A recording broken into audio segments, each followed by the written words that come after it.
আউযু বিল্লাহি মিনাশ শাইতানির রাজিম। বিসমিল্লাহির রহমানির রহিম। সূরাতুল ফাতিহা উম্মুল কুরআন, অর্থাৎ সমস্ত কোরআনের জননী। এই সূরাতুল ফাতিহা নিয়ে আমরা সংক্ষিপ্ত তাফসীর উপস্থাপন করার চেষ্টা করব ইনশাআল্লাহ। সূরাতুল ফাতিহার গুরুত্বপূর্ণ তাফসীর শোনার জন্য বিশেষ করে অনুরোধ জানাচ্ছি। এই তাফসীর শোনার পরে আপনারা বুঝতে পারবেন এর গুরুত্ব কতখানি এবং উম্মুল কোরআন কেন বলা হয়েছে সূরা ফাতিহাকে। সমস্ত কোরআনের ভারসাম্য রক্ষা করে এই সূরাতুল ফাতিহা হলো সমস্ত কোরআনের মা, অর্থাৎ উম্মুল কোরআন। আসুন আমরা প্রথমে সূরাতুল ফাতিহা নিয়ে কিছু ভূমিকা উপস্থাপন করার চেষ্টা করি ইনশাআল্লাহ। সূরা ফাতিহা এর প্রারম্ভিকা।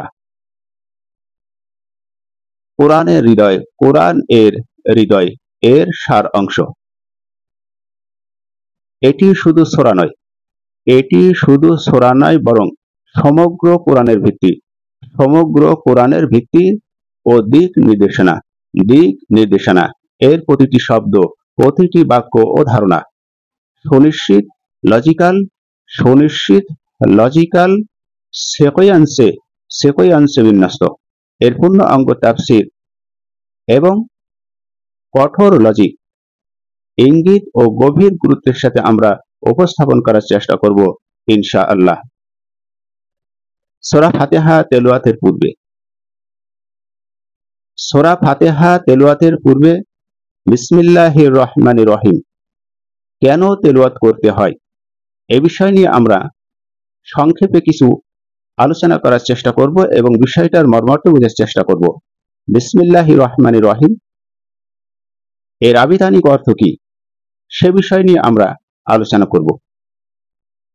বিসমিল্লাহির রহমানির রহিম এর মৌলিক ভিত্তি হলো পরম করুণাময় অসীম দয়ালু আল্লাহর নামে শুরু করছি। যে কোনো গুরুত্বপূর্ণ কাজ শুরু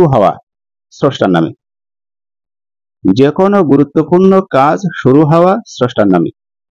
বিসমিল্লাহির রহমানির রহিম এর মৌলিক ভিত্তিটা, এটি কর্মের ন্যায্যতা ও উদ্দেশ্যের বিশুদ্ধতা নিশ্চিত করে। আপনি একটি কর্ম করবেন আর সেটি যাতে আল্লাহ খুশি হয় এবং আল্লাহর তরফ থেকে কার্য সম্পাদন করে দেন।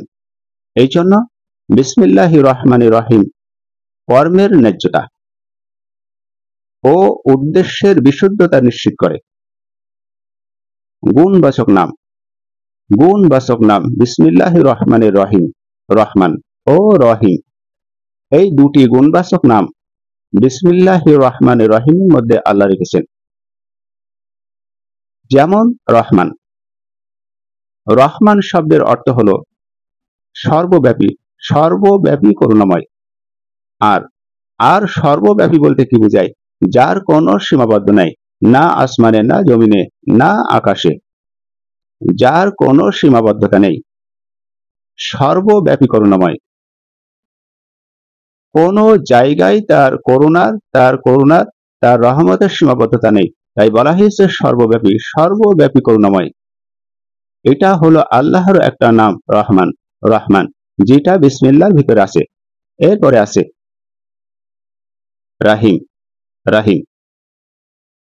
রাহিম হলো অসীম দয়ালু। অসীম দয়ালু শব্দটা তখনই আসবে যার দয়ার কোনো সীমাবদ্ধতা নেই। যেমন আসমান ও জমিনের মাঝে ফাঁকা জায়গায় একটা মাপ সীমাবদ্ধ আছে। আল্লাহ হলো রাহিম, অসীম দয়ালু। সৃষ্টির প্রতি আল্লাহর সর্বব্যাপ্ত ও ব্যক্তিগত রহমতের লজিক্যাল ইঙ্গিত। প্রথমটি সর্বজনীন, যেমন ঈমান কুফর নির্বিশেষে। দ্বিতীয়টি হলো মুমিনের জন্য বিশেষ, যেমন আখিরাতে। তাহলে আল্লাহর দুটো গুণবাচক নাম আছে, বিসমিল্লাহির রহমানির রহিম, রাহমান ও রহিম।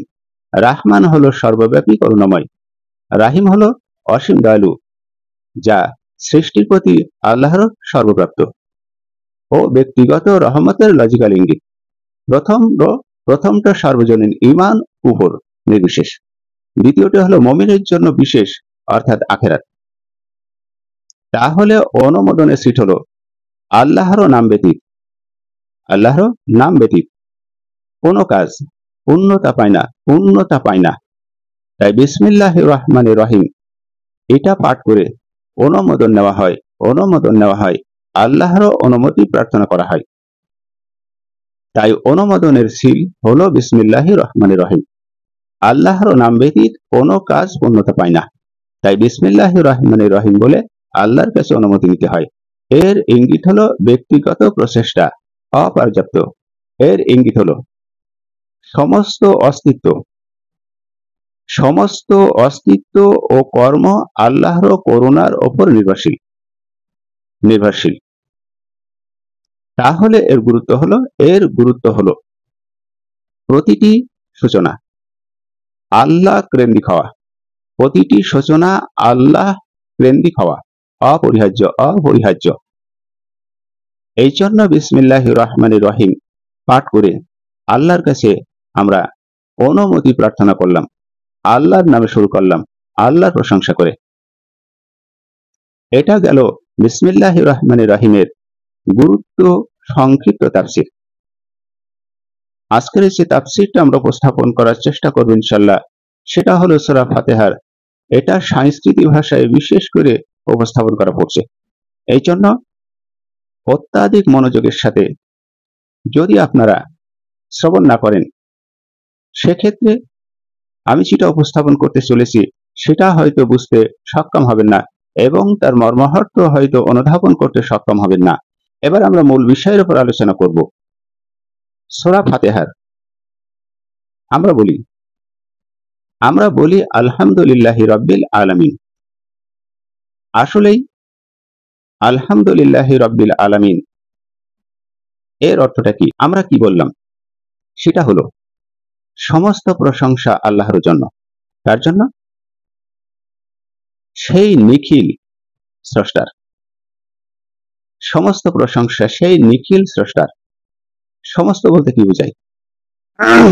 আসমান এবং জমিনের, এর মধ্যস্থানের এবং আসমানের ওপরে ও জমিনের নিচে সবকিছুকে পিছনে ফেলে, সবকিছুকে হটিয়ে দিয়ে সমস্ত প্রশংসা একমাত্র আল্লাহর জন্য ঘোষণা করা। সালাতে দাঁড়িয়ে আলহামদুলিল্লাহি রাব্বিল আলামিন, সমস্ত প্রশংসা আল্লাহর জন্য, যিনি সকল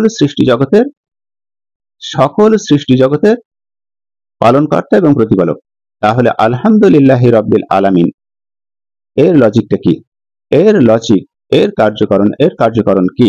এটা হলো সৃষ্টির প্রতিপালন ও নিয়ন্ত্রণের অকাট্য দলিল। যেমন সূর্য, চন্দ্র, জীবন, মরণ ইত্যাদি প্রমাণ করে একমাত্র আল্লাহই প্রাকৃত প্রশংসার হকদার। শত সত্য যেমন রব হলো প্রতিপালক ও নিয়ন্ত্রণের অকাট্য দলিল। শত সিদ্ধ রব প্রতিপালক, এই ধারণার লজিক্যাল পরিণতি হলো হামদ। আর হামদ শব্দের অর্থ হলো প্রশংসা করা। যিনি প্রতিপালন করেন তার প্রতি কৃতজ্ঞতায় যুক্তিসঙ্গত। এটা হলো শতসিদ্ধ।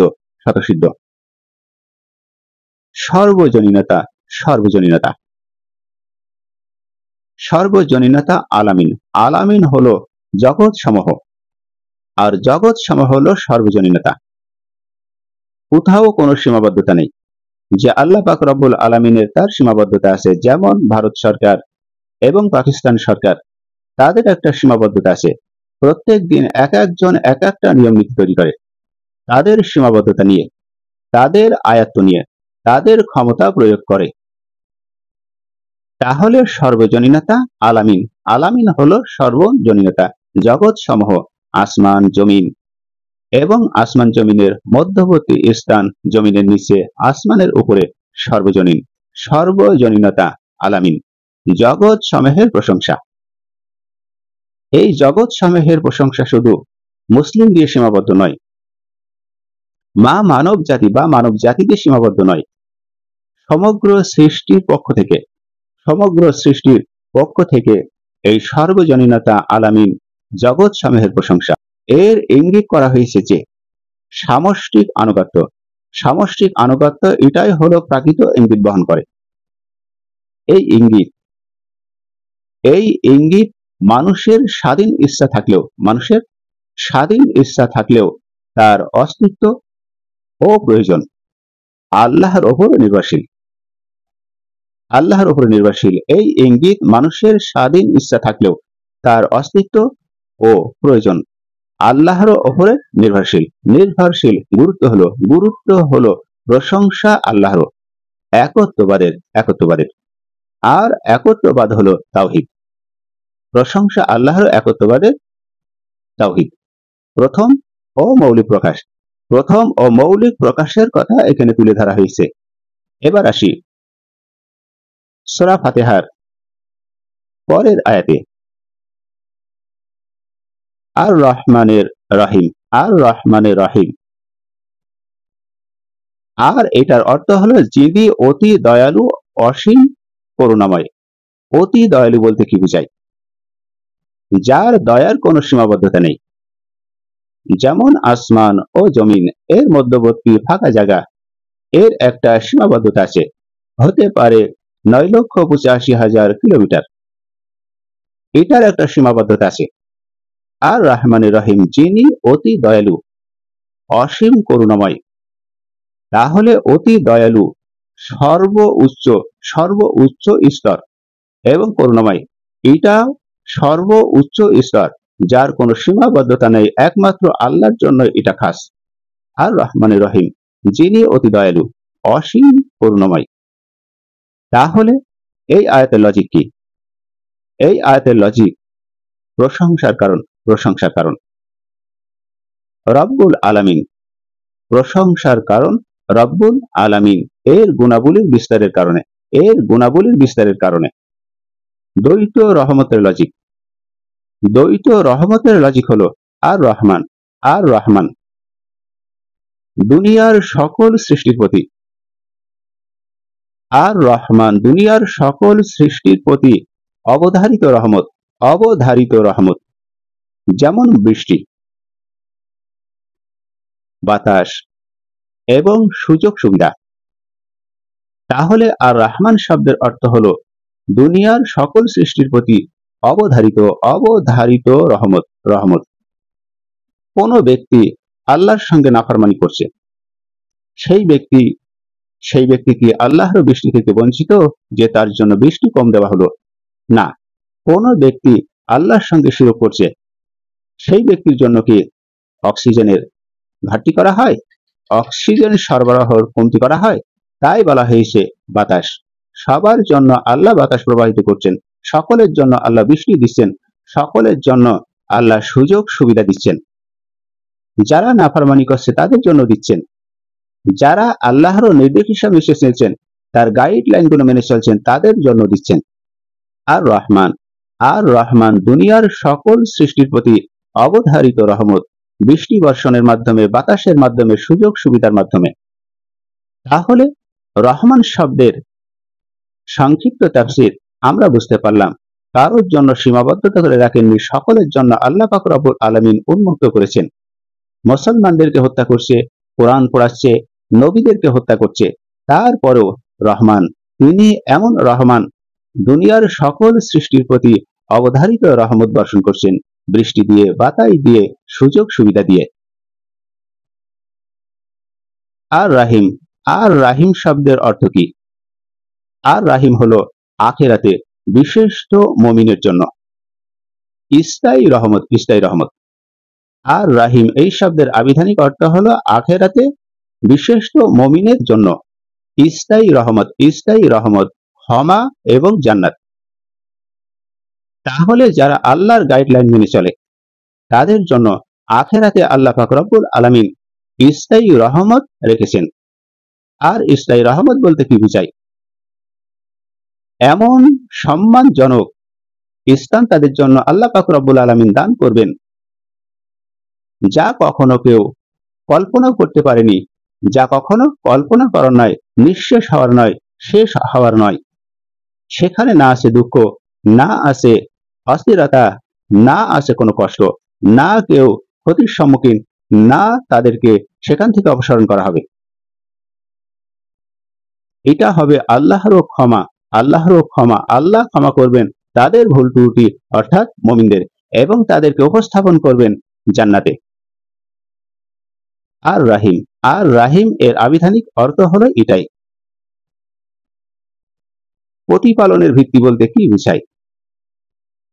প্রতিপালনের ভিত্তি বলতে কি বুঝায়?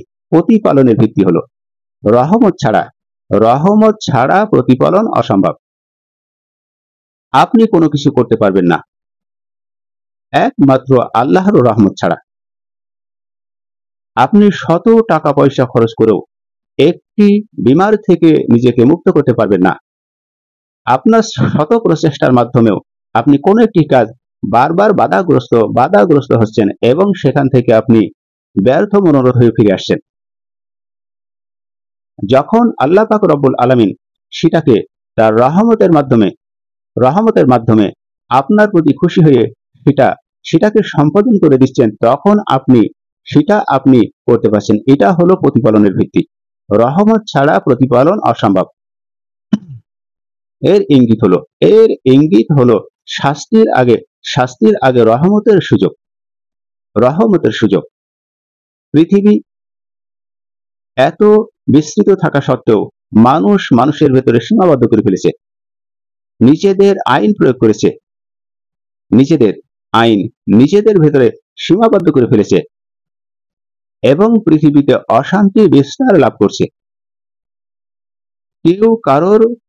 কেউ কারোর অধিকারের উপর হস্তক্ষেপ করতে দিবে না এমন আইন তারা নিজেদের উপরে প্রয়োগ করছে, নিজেরা সীমাবদ্ধ করে ফেলেছে। তাহলে আল্লাহ পাকের প্রতিপালনের ভিত্তি হলো রহমত ছাড়া অসম্ভব। ইঙ্গিত হলো রহমতের সুযোগ দেওয়া শাস্তির আগে। এই জন্য আমরা দেখি পৃথিবীতে এত অশান্তি, এত অসারতা, এত সন্ত্রাসী, নবীদেরকে হত্যা করা, মুসলমানদেরকে হত্যা করা, রাষ্ট্রীয় দখল করা, নিরহ মানুষের উপরে অত্যাচার করা, তাও আল্লাহ পাক রব্বুল আলামিন তাদের উপরে শাস্তি নাজিল করছেন না। তিনি আর রহমান, তিনি আর রহিম। তিনি শাস্তির আগে রহমতের সুযোগ মানুষদেরকে আস্বাদন করছেন। তোমাদেরকে সুযোগ দেওয়া হলো তোমরা ফিরে এসো। তাই প্রতিপালনের ভিত্তি হলো রহমত ছাড়া প্রতিপালন অসম্ভব। শাস্তির আগে রহমতের সুযোগের ইঙ্গিত তিনি দিয়েছেন, সুযোগ দিচ্ছেন।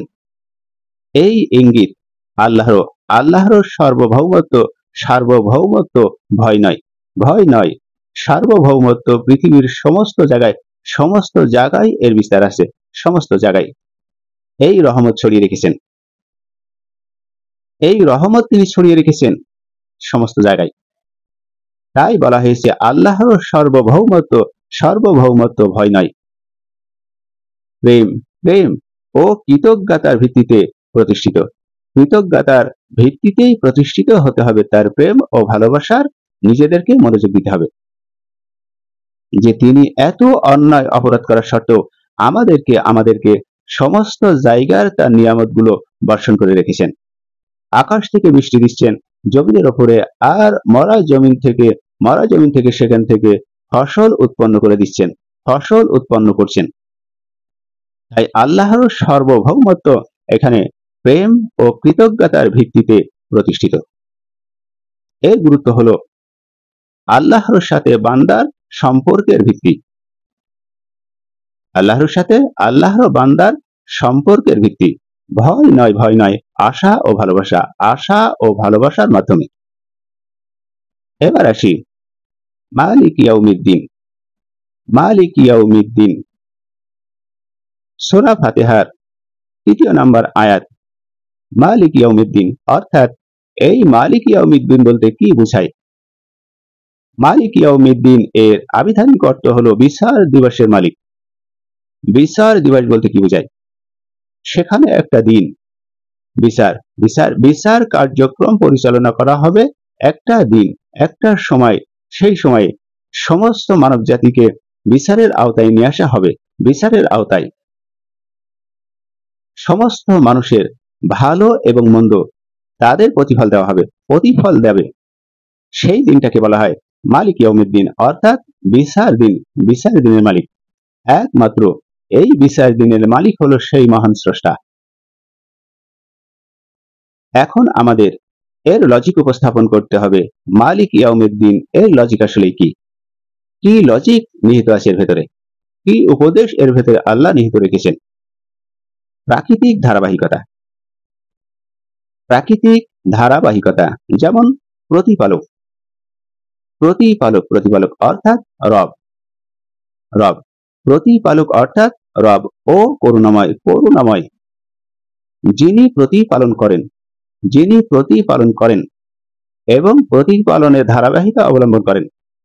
যতদিন তার হায়াত আছে কোন রকম অন্যায় নেই এর দিকে না তাকিয়ে তিনার দায়িত্ব তিনি অব্যাহত রাখেন। এই প্রতিপালন যার ধারাবাহিকতা তিনি বজায় রাখেন, তিনার দায়িত্ব থেকে তিনি সরে যান না, তিনাকে বলা হয় প্রতিপালক। আর প্রতিপালক শব্দের অর্থ হলো রব। রব করুণাময়, করুণাময়। রাহমান, রহিম, রহিম। তাহলে রাহমান ও রহিম, এই রহিম হওয়ার লজিক্যাল পরিণতি হলো, রহিম হওয়ার লজিক্যাল পরিণতি হলো পরিপূর্ণতা ন্যায় বিচার, পরিপূর্ণতা ন্যায় বিচার। যেমন কিয়ামতের ময়দানে আল্লাহ পাক রব্বুল আলামিন কোন মানুষকে তার বেশিও দিবেন না, তার কমও দিবেন না, কিন্তু তিনি রহমতের দৃষ্টিতে প্রত্যেকটা মানুষকে, তার বান্দাকে দেখবেন কোন রকম তাদেরকে কোন রকম ওসিলায় মুক্তি দেওয়া যায় কিনা। মালিক ইয়াউমিদ্দিন অর্থাৎ বিচার দিবসের মালিক, বিচার দিবসের একমাত্র মালিক।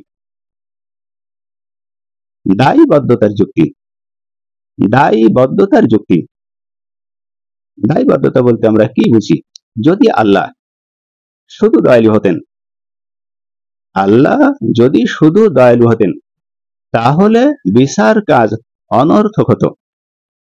তার অর্থ হলো মানুষ পৃথিবীতে যতই অন্যায় ও অপরাধ করুক এবং অনেকে ভালো কাজও করে, তাহলে সমস্ত অন্যায় অপরাধ করা সত্ত্বেও তিনি সেই বিচার দিনে, সেই কিয়ামতের দিনে যদি যদি শুধু দয়ালুতে সীমাবদ্ধতা রাখেন তাহলে বিচার করার আর কোনো প্রয়োজন নেই। সকলকে তিনি তার দয়া অনুযায়ী স্বর্গের রাজ্যে অর্থাৎ বেহেশতে নসিব করবেন। তাহলে এত বছর ধরে অর্থাৎ সারাটা জীবন ধরে একটা মানুষ, একজন মানুষ সবকিছু বিসর্জন দিল, হারাম ত্যাগ করলো এবং শত কষ্টের মাধ্যমে হালাল উপার্জন করলো, শত কষ্টের মাধ্যমে ন্যায় পথে সে প্রতিষ্ঠিত থাকলো, তাহলে কিয়ামতের ময়দানে যদি আল্লাহ শুধু দয়াবদ্ধতার যুক্তি দেন, যদি আল্লাহ শুধু দয়ালুই হন সেই বিচার দিনে,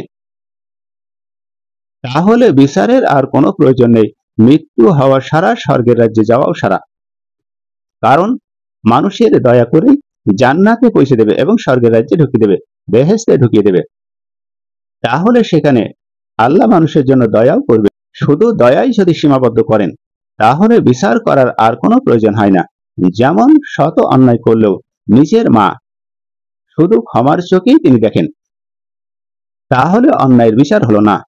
যদি শুধু বিচারক হন সেই কিয়ামতের ময়দানে, যদি শুধু আল্লাহ পাক বিচারকই হন তাহলে রহমত অর্থহীন হবে। রহমত অর্থহীন হতো। আল্লাহ পাক এমনটা নন, তিনি রহমতও করবেন এবং মানুষের বিচারও করবেন। তাই বলা হয়েছে দায়বদ্ধতার যুক্তি হলো, দায়বদ্ধতার যুক্তি মানুষের সাথে আল্লাহ ওয়াদা করেছেন, এই দায়বদ্ধতার যুক্তি আল্লাহ উপস্থাপন করেছেন। শুধু বিচারক তিনি হবেন না, তিনি শুধু দয়ালু হবেন না, তিনি সীমাবদ্ধতার পরিচয় দিবেন। দ্বৈত সমষ্টিপূর্ণতা দেয়। দ্বৈত সমষ্টির পূর্ণতা দেয়। সময় সাপেক্ষ সত্য। আর এই সময় সাপেক্ষ সত্য বলতে কি বোঝায়? দুনিয়ায় যেমন রব, হিসাবের ক্ষমতা থাকা সত্ত্বেও চূড়ান্ত কর্তৃত্বের মালিক তিনি। দুনিয়ায় রব, হিসাবের ক্ষমতা তেনার থাকলেও চূড়ান্ত কর্তৃত্বের মালিক তিনি। প্রকাশিত হবে সেদিন আখেরাতে প্রকাশিত হবে। আর এর ইঙ্গিত হলো দুনিয়ার পরীক্ষার সীমিত সময়ের জন্য। তাহলে আল্লাহ দুনিয়ার রব, এই পৃথিবীর রব, সমস্ত জায়গার রব। তাই আল্লাহ পাক রব্বুল আলামিন তিনি সময়ের ভেতরে সেট করেছেন সময় সাপেক্ষ দুনিয়ার রব হিসেবে ক্ষমতায় থাকলেও চূড়ান্ত গুরুত্বের মালিক তিনি আল্লাহ। প্রকাশিত হবে কখন? আখেরাতে। এর ইঙ্গিত যেটা আমরা দেখতে পাই, এর ইঙ্গিত হলো দুনিয়ার পরীক্ষা। এই দুনিয়ার পরীক্ষা, দুনিয়ায় মানুষকে পরীক্ষা করা হয়েছে, এর একটা সীমিত সময় দেওয়া হয়েছে, এর ভেতরে মানুষকে পরীক্ষা নেওয়া হবে। যেমন সীমিত সময়ে 12 বছর আপনি স্কুলে পড়াশোনা করলেন, আর তার একটা সময়সীমার মধ্যে পরীক্ষা নেওয়া হলো। আর এই ইঙ্গিত হলো দুনিয়ার কর্মের পরিণতি আখেরাতে অসম্ভবী দুনিয়ার কর্মের পরিণতি। এটা অস্বীকার করার কোনো সুযোগ নেই, এটা অসম্ভাবী, আপনাকে পেতেই হবে। যদি আপনি বলেন না, তাহলে দুনিয়ার শত মানুষ অপরাধ করে যাচ্ছে, জিনা, ব্যভিচার, লুণ্ঠন, রাহাজানি, সন্ত্রাসী। আর একজন মানুষ যেমন মুসলিম মুমিন সারাটা জীবন সে আল্লাহর পথে, আল্লাহর নিয়ম অনুযায়ী জীবন যাপন করলো, সুখ ত্যাগ করলো, হারাম ত্যাগ করলো, সুন্দরী মেয়ে তাকে অফার দিল, তারপরও সে আল্লাহর ভয়ে নিজেকে সংযত করলো। তাহলে যদি আল্লাহ শুধু মানুষের দয়াই করেন, ক্ষমাই করেন, তাহলে বিচারের আর প্রয়োজন হয় না। দুনিয়ার কর্মের প্রতি আখেরাতে অসম্ভাবী। এর গুরুত্ব হলো কর্মের দায়িত্ববোধ ও নৈতিকতা, বিচারের ভয় ও আশার ভারসাম্যে প্রতিষ্ঠিত হতে হবে। কর্মের দায়িত্ব আপনাকে অবশ্যই পালন করতে হবে এবং নৈতিকতা আপনাকে ঠিক রাখতে হবে। বিচারের ভয় আছে, এটাও আপনার ভিতরে থাকতে হবে। আমাকে বিচারের সম্মুখীন হতে হবে, হিসাবের সম্মুখীন হতে হবে। দুনিয়ার কর্মের পরিণতি আখেরাতে অসম্ভাবী। এবং আশা ও ভালোবাসা, এটা আপনাকে রাখতে হবে, আশাও রাখতে হবে এবং তার ভারসাম্যে প্রতিষ্ঠিত থাকতে হবে। এবার আমরা আসি সূরা ফাতিহার 4 নম্বর আয়াত নিয়ে। আর সেটা হলো ইয়্যাকা না'বুদু ওয়া ইয়্যাকা নাস্তাইন। এখানে আল্লাহ পাক রব্বুল আলামিন কি বলেছেন, কি উপস্থাপন করেছেন? ইয়্যাকা না'বুদু ওয়া ইয়্যাকা নাস্তাইন বলতে কি বোঝায়? আমরা কি বলি? এর অর্থ কি? আমরা বলি, আমরা একমাত্র হে আল্লাহ তোমারই ইবাদত করি। তাহলে আমরা যখন আল্লাহর সামনে সালাতে দাঁড়াই আর বলি ইয়্যাকা না'বুদু ওয়া ইয়্যাকা নাস্তাইন, আমরা আল্লাহকে কথা দেই, ওয়াদা করি, আমরা একমাত্র তোমারই ইবাদত করি এবং একমাত্র সমস্ত বিপদ আপদে সবকিছু থেকে তোমারই কাছে সাহায্য প্রার্থনা করছি। এখন আপনি ইয়্যাকা না'বুদু ওয়া ইয়্যাকা নাস্তাইন বললেন, আল্লাহর কাছে নিজেকে সারেন্ডার করলেন, সাহায্য চেলেন, সমস্ত সুযোগ সুবিধা তার কাছে আবেদন করলেন। আর আপনি পৃথিবীতে কোন পথে নিজেকে অতিবাহিত করছেন, কোন পথে নিজেকে ধাবিত করছেন, অগ্রসর হচ্ছেন? তাহলে এই আয়াতের লজিক হলো ইয়্যাকা না'বুদু ওয়া ইয়্যাকা নাস্তাইন, আমরা তোমারই একমাত্র ইবাদত করি এবং একমাত্র তোমারই কাছে সাহায্য প্রার্থনা করি। তাহলে পৃথিবীর সমস্ত বাতিলকে অপসারণ করা হলো, সমস্ত বাতিলকে পিছনে ফেলা হলো। একমাত্র আল্লাহর সাহায্য কামনা আমরা সেখানে করেছি সালাতে দাঁড়িয়ে। তাহলে এই আয়াতের লজিক হলো পূর্ববর্তী আয়াতের অনিবার্য ফল আমরা আল্লাহর কাছে চেয়েছি। আর সেই অনিবার্য ফল হলো আল্লাহ যদি একমাত্র রব, আল্লাহ যদি একমাত্র রব, রহমান, রহিম ও আখেরাতের মালিক হন, তাহলে সূরা ফাতিহার 1 থেকে 4 নাম্বার আয়াতের কি বলা হয়েছে? এই আয়াতে বলা হয়েছে তাহলে লজিক্যালি একমাত্র তারই ইবাদত করতে হবে। না বুধু পড়া ও সাহায্য, তার ইবাদত করি এবং তার কাছে একমাত্র সাহায্য চাই। নাস্তাইন তার কাছে চাই। যুক্তিযুক্ত প্রার্থনা করি, যুক্তিযুক্ত ভাবে আমাদেরকে দেখ, যেটা আমরা গ্রহণ করতে পারি, সরল ও সঠিক পথ আমাদেরকে দেখিয়ে দিক। তাহলে দ্বৈত অঙ্গীকার হলো ইবাদত করে তার ইবাদত করি, এটা আমরা তার সাথে অঙ্গীকার করলাম, সূরা ফাতিহা পড়লাম, ইয়্যাকা না'বুদু, আনুগত্যের মাধ্যমে, এবং ইস্তিআনা অর্থাৎ সাহায্য প্রার্থনা একমাত্র তার কাছে করে থাকি, একে অপরের পরিপূরক। ইবাদতের শক্তির চাইতে হয় আল্লাহ থেকে। দ্বৈত অঙ্গীকার, এই অঙ্গীকারে আবদ্ধ আমরা হই। গুরুত্ববাদের চূড়ান্ত ঘোষণা অর্থাৎ তাওহীদুল উলিয়া, গুরুত্ববাদের চূড়ান্ত ঘোষণা, সেটা হলো সমস্ত উপাসনা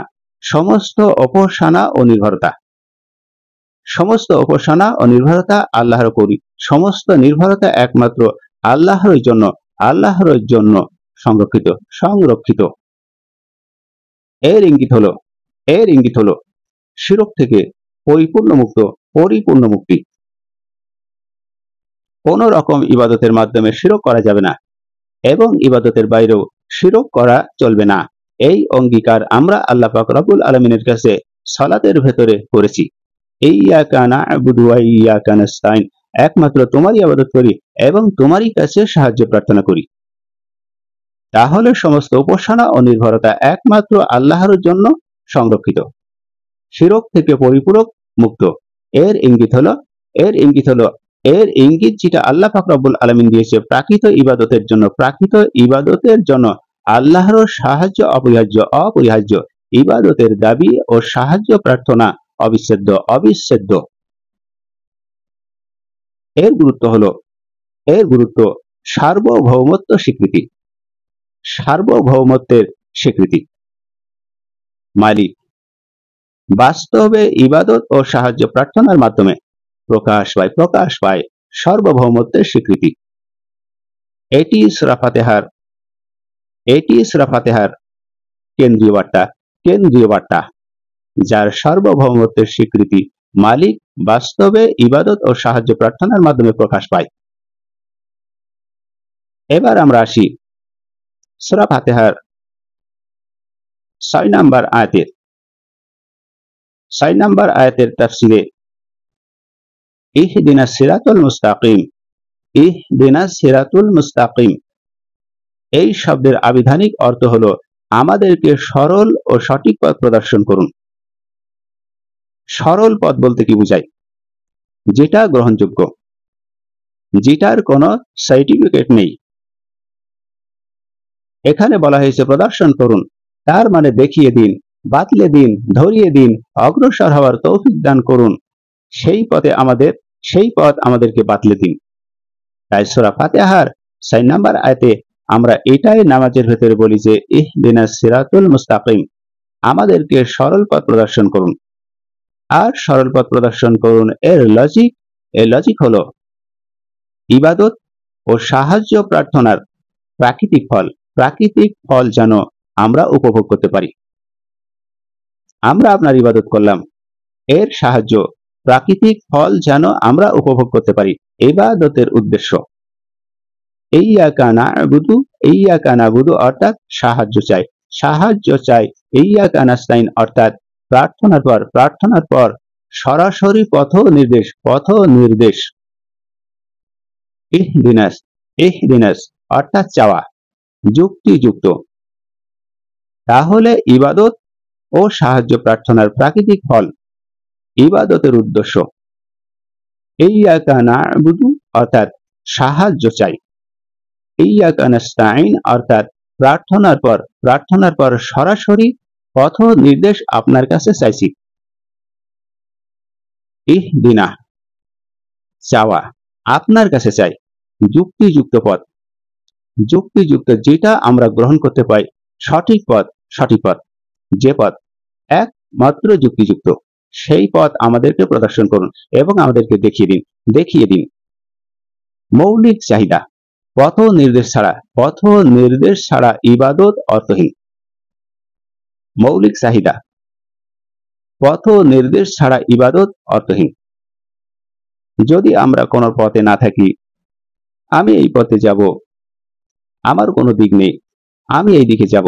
উদাহরণস্বরূপ সমস্ত মুসলিম জাতি, তাদের একটাই দিক একত্রিত হওয়া, একটাই দিক তাদেরকে ফলো করতে হবে, একত্রিত হতে হবে আর সেই কাবার দিকে উপসর্গ করতে হবে একত্ববাদে বিশ্বাসে।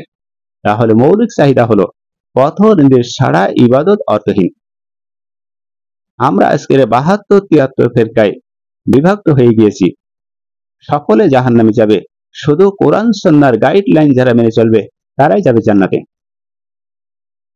আমরা এই মৌলিক চাহিদার দিকে খেয়াল করি না, সিরাতুল মুস্তাকিম এর দিকে আমরা মনোযোগ দেই না। সিরাতুল মুস্তাকিম এর অর্থ হলো সরল পথ। আমরা বিভিন্ন বিভ্রান্তিতে আছি। এই সরল পথ হলো সেই পথ যা আল্লাহর সন্তুষ্টির দিকে নিয়ে যায়, আল্লাহ সন্তুষ্ট হবেন, এটা হলো সিরাতুল মুস্তাকিমের পথ।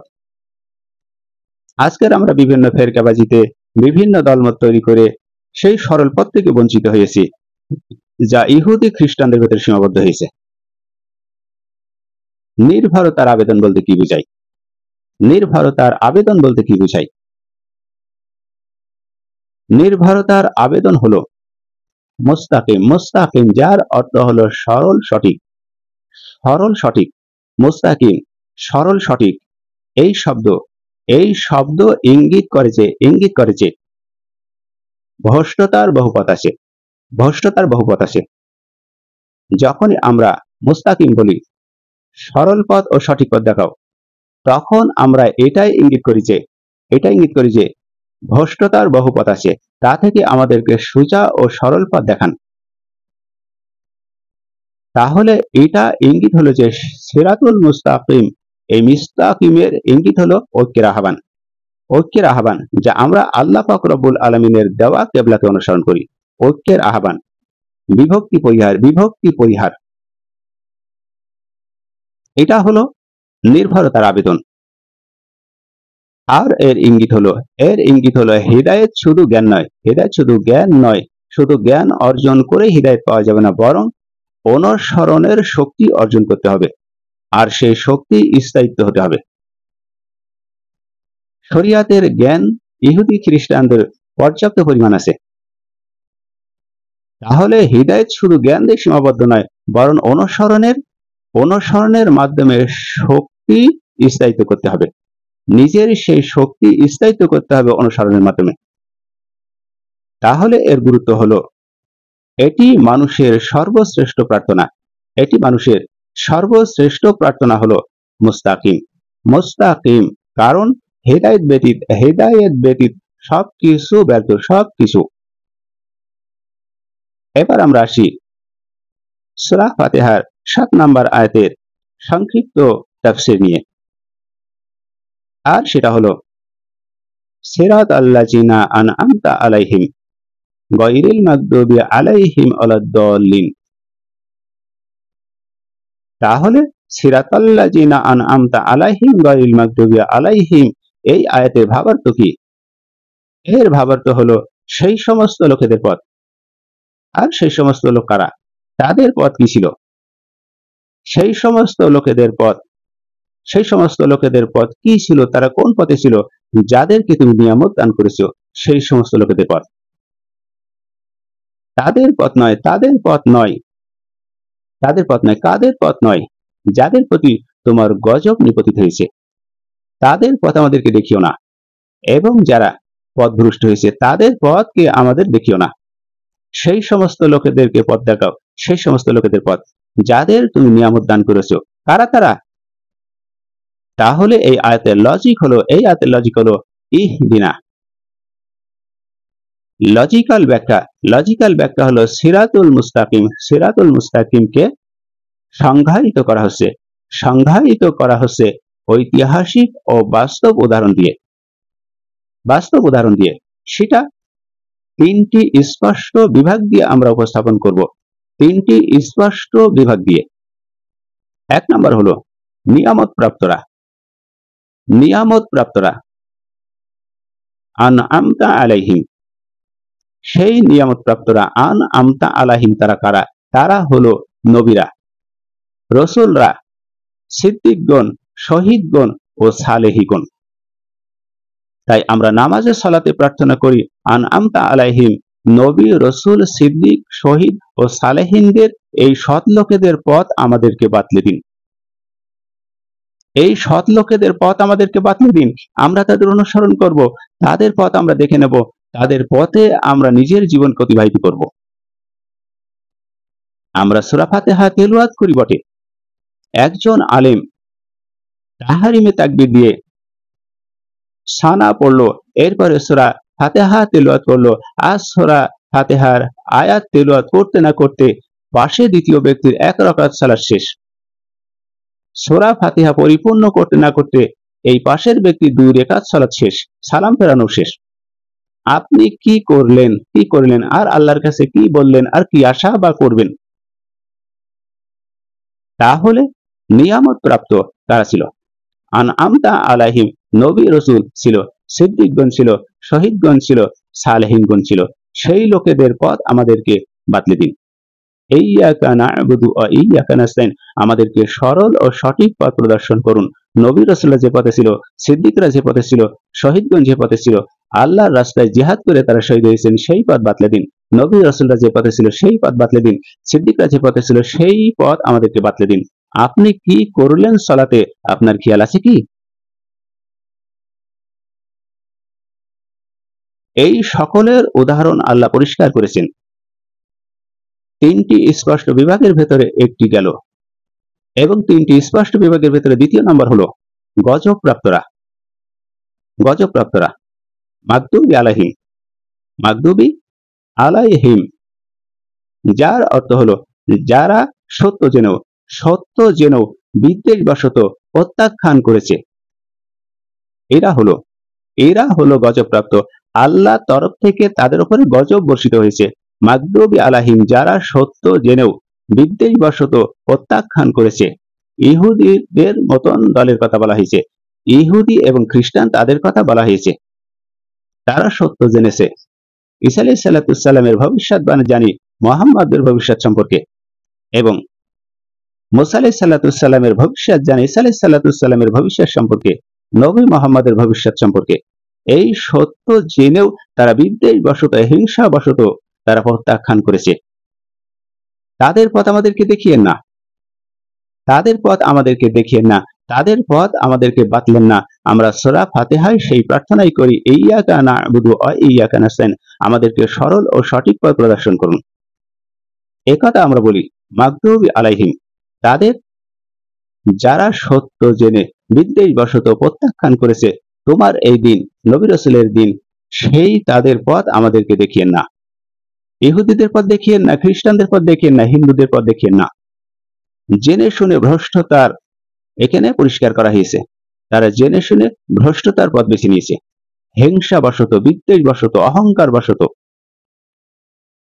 তাহলে তিনটি স্পষ্ট বিভাগের ভেতরে পথভ্রষ্টরা, যেমন দুয়াল্লিন। কারা পথভ্রষ্ট? দুয়াল্লিন, যারা অজ্ঞাতবশত ভুল বুঝে পথ হারিয়েছে, খ্রিস্টানদের মতন লোকেরা। এরা হলো ভ্রষ্টতা। দুয়াল্লিন, যারা অজ্ঞাতবশত বা ভুল বুঝে পথ হারিয়েছে, খ্রিস্টানদের মতন লোকেরা। তাহলে অজ্ঞতার, ভ্রষ্টতার উদাহরণ পরিষ্কার হলো। তাহলে নেগেটিভ ডেফিনিশন সঠিক পথটি হলো বর্জনের মাধ্যমে। সঠিক পথটি বর্জনের মাধ্যমে স্পষ্ট করা হয়েছে গাইরিল তাদের পথ নয়, যারা স্পষ্ট জেনেছে এবং বুঝেছে এবং জানা ও বুঝার মাধ্যমে তারা কি করেছে, তারা সঠিক পথ বর্জন করেছে। গাইরিল মাগদুবি আলাইহিম তাদের পথ নয়, তাদের পথ আমরা চাচ্ছি না, তাদের পথ আমাদেরকে দেখিয়েন না। ইয়্যাকা না'বুদু ওয়া ইয়্যাকা নাস্তাইন তাদের পথকে বাতলে দিন যারা আপনার নিয়ামত প্রাপ্ত হয়েছে, নবী, সিদ্দিক, সালেহিন এবং শহীদ, তাদের পথ বাতলে দিন। এই ভ্রষ্টতার পথ, যারা পথভ্রষ্ট হয়েছে, এই ভ্রষ্টতা থেকে আমাদেরকে বাঁচান। আমরা যখন সালাতে দাঁড়াই, সূরা ফাতিহার মর্ম অর্থ সম্পর্কে আমরা ওয়াকিফাল নয়, এই জন্য আমাদের সালাতে মনোযোগ আসে না, সালাতে কান্না আসে না। আমরা আলোচনা করছি সূরা ফাতিহার তাফসীর নিয়ে। সূরা ফাতিহায় কি আছে? তাহলে কার্যকারণ সূত্র হলো গজব ও পথভ্রষ্টতা পূর্ববর্তী জাতিসমূহের কৃতকর্মের লজিক্যাল ফল। ইঙ্গিত হলো ইতিহাস থেকে শিক্ষা গ্রহণ। যারা পথভ্রষ্ট হয়েছে, ফিরাউন, নমরুদ, হামাদ, উভয় ইবনে খলফ, তাদের ইতিহাস থেকে আমাদেরকে শিক্ষা গ্রহণ করতে হবে। আর বর্তমান তো আছেই, আপনারা জানেন। তাহলে কার্যক্রম সূত্রতা হলো গজব ও পূর্ববর্তী জাতিসমূহের লজিক্যাল ফল, ইতিহাস থেকে শিক্ষা গ্রহণ করতে হবে। এর ইঙ্গিত সত্যের জ্ঞান থাকা সত্ত্বেও সেই সত্যকে প্রত্যাখ্যান করাই প্রাকৃত ধ্বংসের কারণ। যেমন ইহুদি, খ্রিস্টান, হিন্দুরা সত্যকে প্রত্যাখ্যান করেছে। মুহাম্মদ সত্য, নবী রাসূল সত্য, কোরআন সত্য, সবই ঠিক আছে, তারপরও সেটাকে তারা অস্বীকার করে নিজেদের খেয়াল খুশি অনুযায়ী চলছে। তাহলে এর ইঙ্গিত এটাই দেওয়া হয়েছে যে সত্যের জ্ঞান থাকা সত্ত্বেও তা প্রত্যাখ্যান করাই প্রাকৃত ধ্বংসের কারণ। মাগদুবি আলাইহিম এর অর্থ এটাই। আর ধ্বংসের কারণ বলতে কি বুঝায়? সত্যকে প্রত্যাখ্যান করা, যেমন কোরআনকে প্রত্যাখ্যান করা, নবীদেরকে প্রত্যাখ্যান করা, আল্লাহর আসমানি কিতাব প্রত্যাখ্যান করা। আর ধ্বংস বলতে কি বুঝি? ধ্বংস বলতে আমার কিছু সম্পদ হাতছাড়া হয়ে গেল, অন্য ব্যক্তি ছিনিয়ে নিল, আমার অর্থ সম্পদ লুট করে নিল, আমার একটি পা গেল, আমার স্ত্রী সন্তান মারা গেল, অথবা সবকিছু নিঃশেষ হয়ে আমি রাস্তার ভিখারি হলাম, এটাকে ধ্বংস বলা হয় না। ধ্বংস বলা হয় নিজের জীবন যা অনন্তকালের জন্য নরকের ভেতরে ঢুকিয়ে দেওয়া, নরকবাসী হওয়া, যেখানে মৃত্যু নেই, শুধু নিজেকে আগুনে পুড়তে হবে অনন্তকাল। এটাই প্রকৃতপক্ষে ধ্বংস। তাই ইঙ্গিত করা হয়েছে মাগদুবি আলাইহিম, এতে ইঙ্গিত করা হয়েছে সত্যের জ্ঞান থাকা সত্ত্বেও তা প্রত্যাখ্যান করাই প্রাকৃত ধ্বংসের কারণ। এর গুরুত্ব হলো সঠিক পথে স্পষ্টীকরণ ও ভুল পথ থেকে সতর্কীকরণ। সঠিক পথ স্পষ্ট হওয়ার পরে ভুল পথ থেকে নিজেকে সতর্ক হতে হবে। এটি কোরআনের মূল ন্যারেটিভের ইতিহাস, নিদর্শন, পরিণতি, সংক্ষিপ্ত সার। তাহলে সূরা ফাতিহার সংক্ষিপ্ত তাফসীর, আমরা সূরা ফাতিহার অনেক কিছু জানার চেষ্টা করলাম। সূরা ফাতিহা সামগ্রিক লজিক্যাল স্ট্রাকচার, সূরা ফাতিহার স্ট্রাকচার ও গুরুত্ব, ধারাবাহিকতায় এই আয়াতগুলো অত্যন্ত কাঠামোবদ্ধ। যেমন আল্লাহর পরিচয় ও আল্লাহর গুণাবলী, আল্লাহর পরিচয় তুলে ধরা হয়েছে এবং আল্লাহ কেমন গুণ আছে, আল্লাহর গুণটা তুলে ধরা হয়েছে সূরা ফাতিহার 1 থেকে 4 নম্বর আয়াতের মধ্যে। বান্দার প্রতিক্রিয়া ও বান্দার চাহিদা, বান্দা কেমন প্রতিক্রিয়া দেয় আল্লাহর কাছে এবং বান্দার কেমন চাহিদা আছে আল্লাহর কাছে, সেটা ব্যক্ত করা হয়েছে সূরা ফাতিহার 5 থেকে 7 নম্বর আয়াত পর্যন্ত। তাহলে আল্লাহর একত্ববাদের স্বীকৃতি দেই সূরা ফাতিহার 1 থেকে 4 নম্বর আয়াতে। তাওহীদের একত্ববাদের স্বীকৃতি আমরা উপস্থাপন করি সূরা ফাতিহার 1 থেকে 4 নম্বর আয়াত দিয়ে। যা ইবাদত ও সাহায্য প্রার্থনার কথা আমরা বলে থাকি 5 নম্বর আয়াতে। তোমারই ইবাদত করি এবং তোমারই সাহায্য প্রার্থনা করি, ইয়্যাকা না'বুদু ওয়া ইয়্যাকা নাস্তাইন, এবং হেদায়েতের আবেদন আমরা করি। হেদায়েতের আবেদন আমরা করি 6 নম্বর আয়াতে, আমাদেরকে সাহায্য করুন, সরল ও সঠিক পথ প্রদর্শন করুন। আর হেদায়েতের সংজ্ঞা হলো 7 নম্বর আয়াতে। তাহলে দ্বৈত ভারসাম্য হলো রহমত। সূরা ফাতিহার 2 থেকে 3 নম্বর আয়াতে রহমতের কথা আমরা বলে থাকি, এবং 4 নম্বর আয়াতে বিচার দিনের কথা বলে থাকি, যা আল্লাহর একত্ববাদের ক্ষমতা সেখানে প্রকাশ করে, বিচার দিনের মালিক। 5 নম্বর আয়াত ইবাদতের কথা ঘোষণা করে, একমাত্র ইবাদত তোমারই করি এবং সাহায্য প্রার্থনা একমাত্র তোমারই করি। নিরাপত্তা নিয়ামত প্রাপ্তরা যারা নিয়ামত প্রাপ্ত হয়েছে, নবী, রাসূলগণ, সিদ্দিকগণ, সালেহগণ, শহীদগণ। 7 নম্বর আয়াতে এখানে আমরা বলি নিয়ামত প্রাপ্ত যারা, সেই নিয়ামত প্রাপ্তদের পথ আমাদেরকে বাতলে দিন, সেই পথ প্রদর্শন করুন, সেই পথ আমাদেরকে দেখিয়ে দিন। গজব প্রাপ্তরা ও পথভ্রষ্টরা সেই পথ আমাদেরকে বাতলেন না, সেই পথ আমরা দেখতে চাই না, সেই পথে আমরা যেতে চাই না, সেই পথ থেকে আমাদেরকে বাঁচান। তাহলে ইঙ্গিতপূর্ণ বার্তা আল্লাহ যেটা দিয়েছেন, এখানে দিয়েছেন সম্পর্কের ভিত্তি, যা আল্লাহর প্রতি আনুগত্য প্রকাশ করে ও নির্ভরতা করা হয়। সম্পর্কের ভিত্তি আল্লাহর প্রতি আনুগত্য ও নির্ভরতা। তেনাকে আনুগত্যের মাধ্যমে সম্পর্কে ভিত্তি করতে হবে এবং তার প্রতি নির্ভরতা প্রকাশ করতে হবে, তাহলে সম্পর্কের আনুগত্য ও নির্ভরতা এর ভিত্তি। 5 নম্বর আয়াতে যা সূরা কেন্দ্রবিন্দু এখানে পরিষ্কার করা হয়েছে, যা ফাতিহা সূরার কেন্দ্রবিন্দু এখানে পরিষ্কার করা হয়েছে। আর হিদায়াতের শর্ত বলতে কি বুঝি? হিদায়াতের শর্ত হলো ইবাদত ও সাহায্য প্রার্থনার মাধ্যমে প্রাকৃত হিদায়াত লাভ হয়। ইবাদত ও সাহায্য প্রার্থনা, আপনি যার ইবাদত করবেন সেইটি আপনাকে সাহায্য করবেন। আমরা দুনিয়ায় দলাদলির ব্যাপারে উদাহরণ দিলেই বুঝতে পারবেন, যখন যে দলে যে যোগ দেয় সে সেখান থেকে সাহায্য পায়। তাহলে হিদায়াতের শর্ত হলো ইবাদতের মাধ্যমে সাহায্য প্রার্থনা করতে হবে আল্লাহর কাছে। তাই বলা হয়েছে হিদায়াতের শর্ত ও ইবাদতের সাহায্য প্রার্থনাতে প্রাকৃত হিদায়াত লাভ করতে হবে।